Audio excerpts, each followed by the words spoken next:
কিয়ামতের ভূমিকম্প। আল্লাহ বলে প্রত্যেকের চোখ দাধা লেগে যাবে যে আহা কি হচ্ছে। ওয়া খাসাফাল কামার, চাঁদ, এই আলোময় চাঁদ সাথে সাথে আলোহীন হয়ে যাবে। জুমিআ আশ-শামসু ওয়াল কামার, সূর্য চন্দ্র এক হয়ে যাবে। আচ্ছা, সূর্য চন্দ্র এক হয়ে গেলে তখন দিন রাত কিচ্ছু নেই। সূর্য আলাদা থাকলে না দিন, চন্দ্র আলাদা উঠলে না রাত। কথা বোঝেন নাই? মানে দুইটা যদি এক হয়ে যায় তো তখন কি দিন, তখন কি রাত? রাত আর দিন কিছুই নাই, কিছুই নাই। ইউনাব্বাউল ইনসানু ইয়াওমাইদিন আইনাল মাফার, না ইয়াকুলুল ইনসানু ইয়াওমাইদিন আইনাল মাফার। মানুষগুলো তখন অস্থির হয়ে পাগলের মতো হয়ে ছুটাছুটি করবে, আর একজন আরেকজনকে বলবে বন্ধু এখন পালাবে, আশ্রয় নেবে কোথায়, কোথায় দাঁড়াবে? ওইখানে তো মার্কেট থেকে রাস্তা তারছ, এখন তো দেখবা যে রাস্তাও কাঁপে, বাড়িও কাঁপে, সারা পৃথিবী একসাথে কাঁপবে। ভূমিকম্প যতক্ষণ পর্যন্ত ইসরাফিলের ফুঁ দিলে জমিনের ভূমিকম্প, কিয়ামতের ভূমিকম্প শুরু হবে, যতক্ষণ পর্যন্ত একটা খের, এই যে এগুলো খের কর্নি আমরা, একটা সুতা, একটা খের যতক্ষণ পর্যন্ত মাটির নিচে না যাবে, গোটা কায়নাতের সব কিছু ততক্ষণ পর্যন্ত জমিনের ভূমিকম্প চলতেই থাকবে। হ্যাঁ, সব পুরাটা মাটির উপর যা কিছু ছিল বিন্দু বিসর্গ সব নিচে। আল্লাহ তাআলা বলেন মানুষগুলো বলবে পালাবো কোথায়, আশ্রয় নেব কোথায়? কাল্লা লা ওয়াজার, না বান্দা, আজ আর জমিনের উপরে কোথাও কোনো আশ্রয় নেই। ইলা রব্বিকা ইয়াউমাইদিনিল মুস্তাকার, আল্লাহ বলে আজ আশ্রয়, গন্তব্য, ঠিকানা শুধুই কেবল তোমার রব আল্লাহর নিকট, হাসরের মাঠ। থামবে ওইখানে গিয়ে, আর থামাথামি নাই। ইউনাব্বাউল ইনসানু ইয়াউমাইদিন বিমা কদ্দামা ওয়া আখার, আল্লাহ বলেন এই হাসরের মাঠে নিয়ে আমি আল্লাহ প্রত্যেকটা মানুষকে জানাবো তুমি নিজের হায়াতে থাকাকালীন নেক কিংবা গুনাহ যা করেছো, আর তোমার মাধ্যমে যত নেকি এবং গুনাহ তোমার মাধ্যমে জমিনে ব্যবস্থা হয়েছিল, তোমার মৃত্যুর পরে চলছে, সেগুলো তোমার নামে জমা হইছে, এই দোনোটাই জানাবো।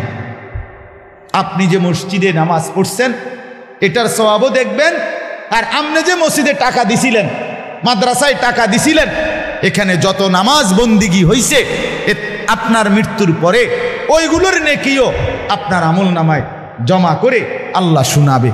আমনে থাকতে যে টেলিভিশন দেখছিলেন এই টেলিভিশনের গুনাহও লেখা হবে, আর আমনে যে রঙিন টেলিভিশন রাইখা বউ বাচ্চার জন্য টেলিভিশন আর নর্তকীর ছবি দেখার ব্যবস্থা করে দিয়ে কবরে গেছেন, আল্লাহর কসম পরবর্তী 20 বছর 50 বছরও যদি এই বউ বাচ্চা, এই সিনেমা, নাটক, এই টেলিভিশন দেখে, আপনার আমল নামায় সমান সমান 100 অর্ধেক অর্ধেক না, সমান সমান গুনাহ আপনার আমল নামায় জমা করে আল্লাহ শুনান। বিমা কদ্দামা ওয়া আখার। শেষ কথা হলো বালিল ইনসানু আলা নাফসিহি বাসীরা, আল্লাহ বলে বান্দা শুধু আমি শোনাবো না, বরং তুমি সচক্ষে তোমার আমল নামার মধ্যে এরকম লিখিত দেখতে পাবে, তুমি নিজ চোখে দেখবে তোমার আমল নাম।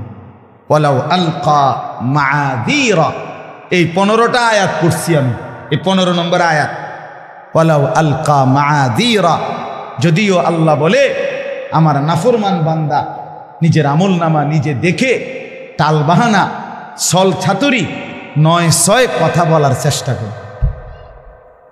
হাসরের মাঠও বাটফা, সিটার কোনো ছোটখাটো সিটার না, হাসরের মাঠও ছল ছাতুরি করে। হ্যাঁ, হাসরের মাঠও বলবে আল্লাহ কিতা বিষয়টা তো বুঝতেছি না, নামাজ পড়ছি না ঠিক আছে, কিন্তু এইভাবে বুঝি একটা পৃষ্ঠার মধ্যে কোনো নামাজ নাই, এটা কিতা ঘটনা, কিতা, আর এটি কারে দিয়ে লেখাইলেন কিতা? হ্যাঁ, মিশা কথা কইছি, আমি মানি মিশা কথা কইছি, কিন্তু এইভাবে বুঝি মিশা কথা কইছি, আমার কি ও কয়। সুদের টাকা নিছি না এরকম কথা কইতাম না, কিন্তু এর লেগে বুঝি বালাতে কোনো টাকাই নেই। মানে এই সমস্ত বাটপারি নয় ছয় কথা বলার কি করবে, চেষ্টা করবে যে আল্লাহ ফেরেশতারে জিগান বিষয়টা কি আসলে হয়তো আমি লগে আসিলাম না, দীক্ষা লিখকে থুবাইলেছি নি কোনো।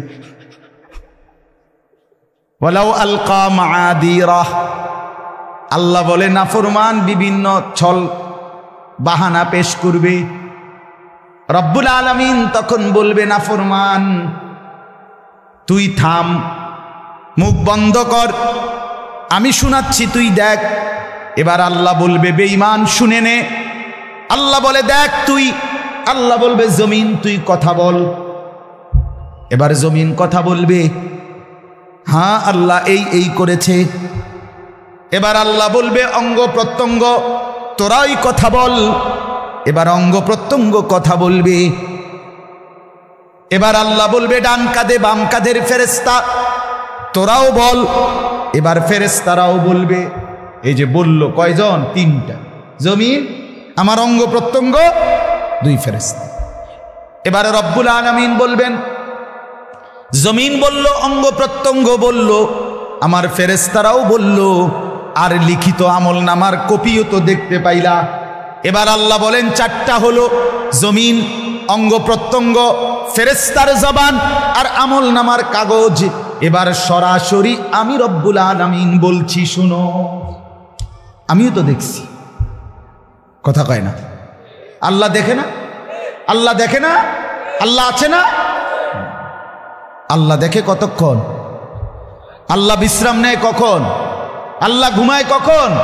আল্লাহর অবসর কখন? না দোস্ত, রাতের 2টায় তোমার মা ঘুমায়, আল্লাহ ঘুমায় না। রাত 12টায় তোমার বাপ ঘুমায়, আল্লাহ ঘুমায় না। মাকে ফাঁকি দিয়া, বাপকে ফাঁকি দিয়া, লেফ কম্বলের নিচে পাশের রুমে মোবাইলের উলঙ্গ অশ্লীল ছবি দেখো নওজোয়ান, মনে করছো কেউ দেখে না। আল্লাহ বলে ডাক দিয়ে, আনিস আমি ঘুমাই নাই, আমি আছি, আমি দেখছি। আল্লাহ আমাদেরকে মাফ করে দেন, আল্লাহ আমাদেরকে কবুল করেন। আজকের মাহফিলে আল্লাহ তাআলা বরকত দান করেন। যতগুলো ছেলে বসছো মহব্বত করে, ভাইয়া শুধু ভাল লাগছে শুনছো, এতটুকুই না দোস্ত আমার।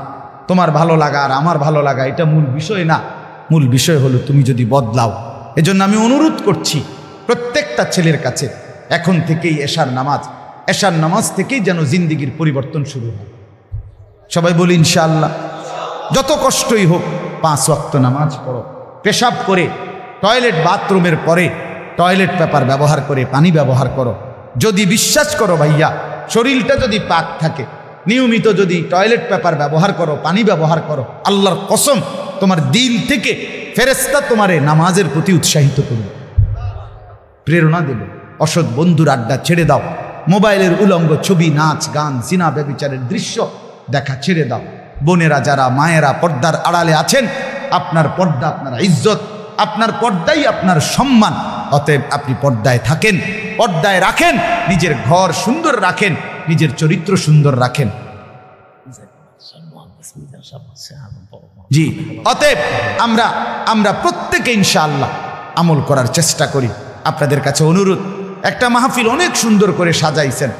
আমি আপনাদের কাছে আসলে আমার সময়ের কমতির কারণে শুরুতেই বয়ান করলাম।